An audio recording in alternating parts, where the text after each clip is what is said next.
Welcome to this simple mobility routine where we are going to be focusing in on the hips. Now, the movements we're going through specifically are going to be taxing the outer hip muscles quite a bit, so expect some burning there for sure. The supplies that would be useful, not required, but again useful.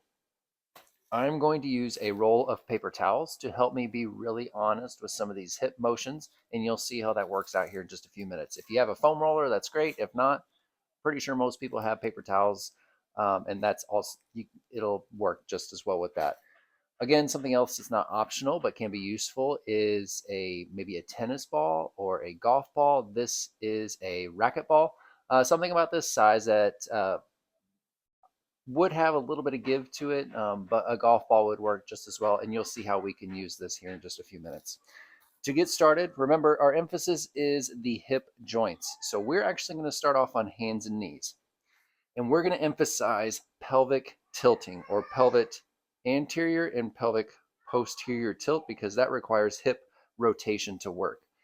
So starting off, I like to put my forearms on the ground and then placing the top of my head or the crown of my head on the floor. Now, from here, you have a few options. You can stay on your knees, as I am here, where my knees are kind of under my hips. To make it more challenging, you can walk your knees further away from each other. So I'm going to get right about here. This is technically called the frog position. I'm going to sit back so my hips are in line with my knees.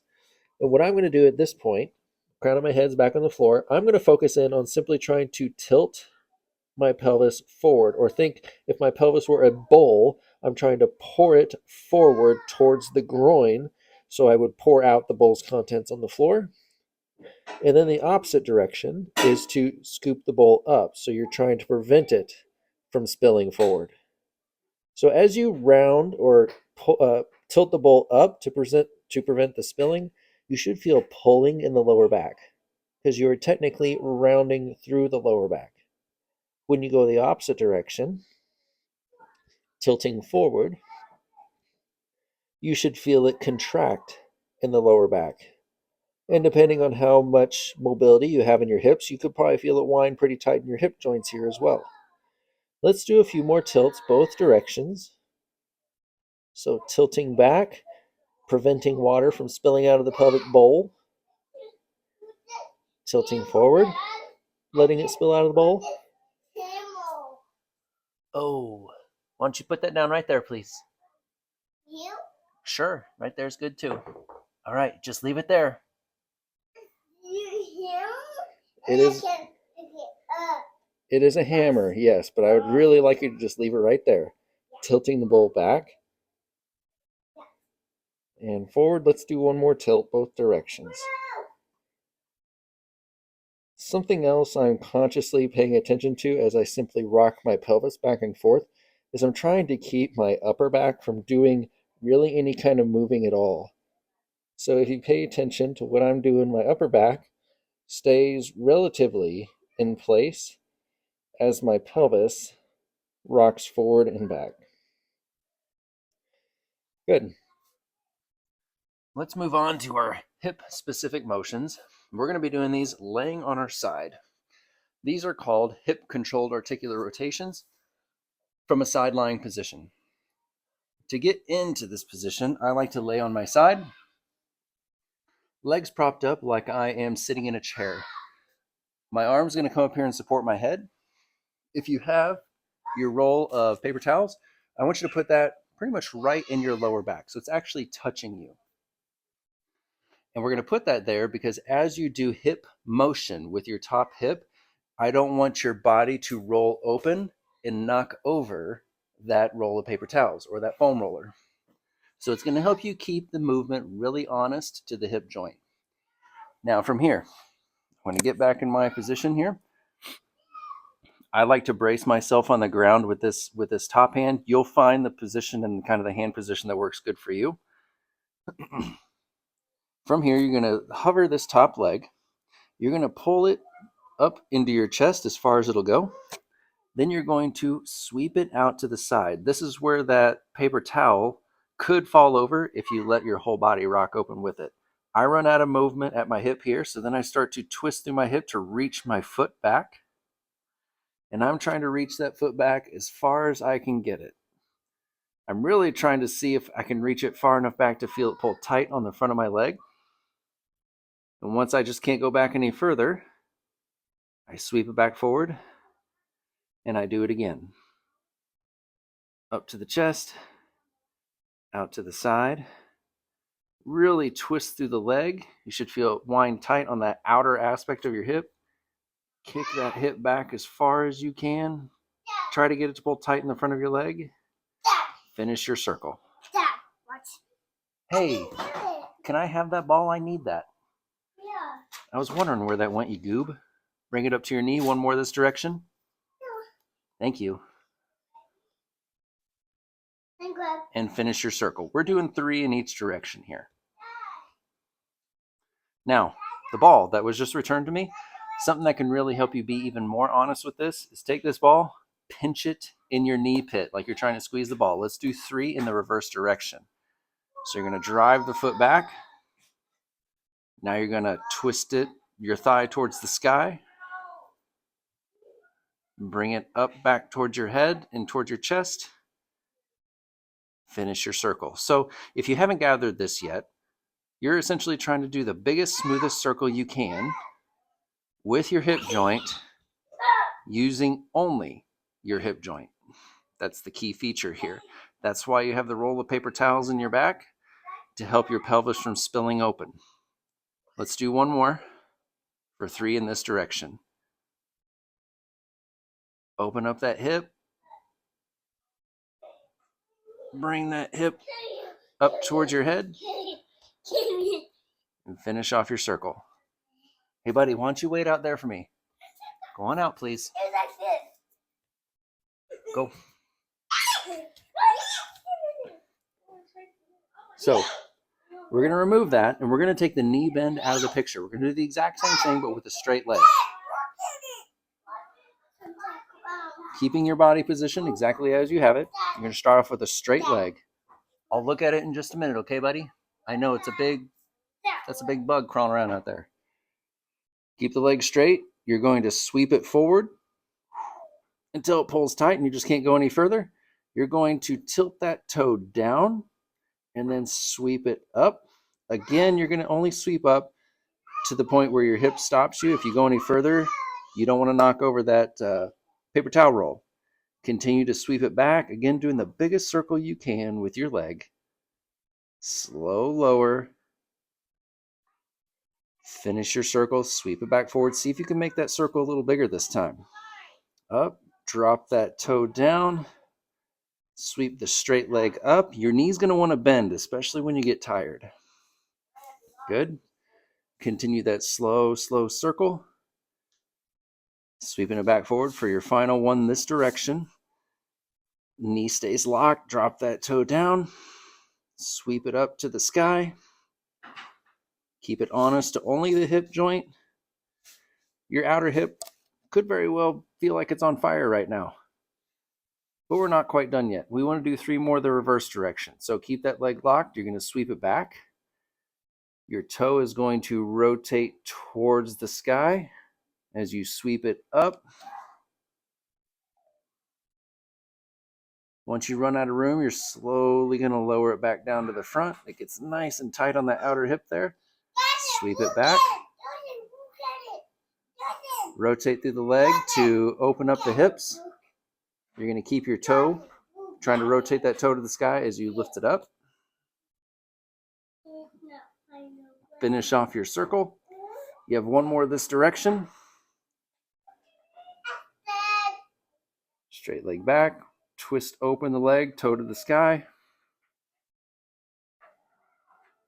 Keep that knee straight. Biggest circle you can. Good. Slow lower. Finishing the circle here.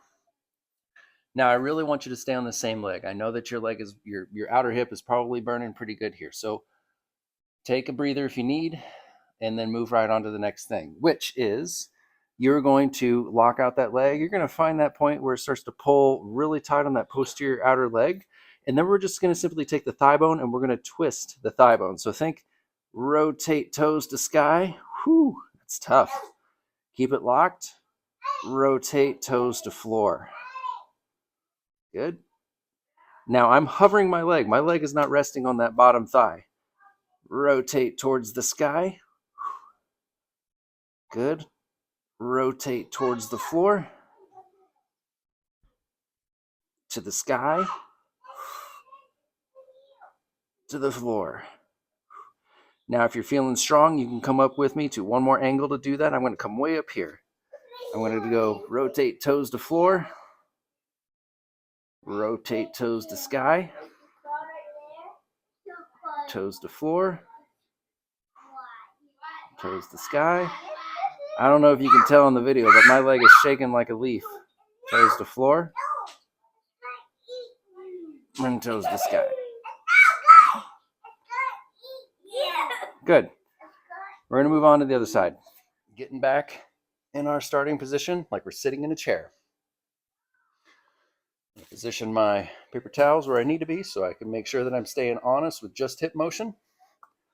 I'm going to go ahead and pin this ball in my knee pit for these first few. Got my hands where I need them. Float that top leg. Bring it forward into the chest. Out to the side. Twist through that leg. Drive the foot back. Finish off your circle. Something that I really think about, or that helps keep it simple in my head as I do this, I imagine if there was a magic marker on the tip of my kneecap, what would I have to do to draw the biggest, smoothest circle I can, again, without violating the rule of knocking over this roll of paper towels behind me? Last one, number 3. Really emphasize twisting through the hip to get that foot back. Should feel like it winds real tight in that outer hip area when you do that. Finish your circle. 3, the reverse direction. Drive the hip back. Twist it open towards the sky. Drive it up towards your head. Keep it honest. Don't knock over that thing behind you. Number 2. So this emphasis on the twisting is the rotation element of the hip, which is the primary motion we're really trying to focus on as we go through these controlled articular rotations. Last one. Driving it back, maxing out that range. Feel like I almost get a cramp in my hamstring, the back of my leg there. Twist it open. Bring it up towards the head. Finish. Now we're doing the same thing, straight leg. Knee is locked. Sweep that leg forward. Drop the toe. Open the leg. Nice big smoothest circle you can. You might notice your bottom leg is still fatigued, and now it's got to work to brace to hold you in place. Take the rest you need, because the goal is to be as in control of this range as you possibly can. This takes a lot of hip to do it, especially with the straight leg. Good. We're reversing the direction now. So from here, you're trying to extend back. You're going to twist open towards the sky, drive it up towards your head, drop it back down. Really starting to struggle to keep that knee straight because I'm starting to get fatigued through here. So again, if you need to take a little bit of rest because I'm focused more on quality, I want you to get that full range of motion and feel like you're in control of it, much more so than emphasizing any kind of muscle burn. But if you're able to work your way through that burn and still maintain good controllable range of motion, I want you to keep at it. Let's do one more here. Last one, this direction. Good. Now this is where we're going to do those sets of just pure rotations through the hip joint. Get yourself set up, hover that leg, think toe to the floor, toe to the sky. toe to the floor, toe to the sky. To the floor, I'm doing 3 each direction here, to the sky. Now, if you got it in you, lift that bad boy leg on up, toe to the floor, toe to the sky, toe to the floor, sky. Last one each direction, floor, sky. Good. Good work on that one. That can be very challenging. The key emphasis again is to be able to move with control through that full range of motion and not using a tool in your lower back to help you keep from spilling your whole pelvis and trunk open with the motion, because it needs to be 100% hip, and then also be able to emphasize that rotational element in both directions.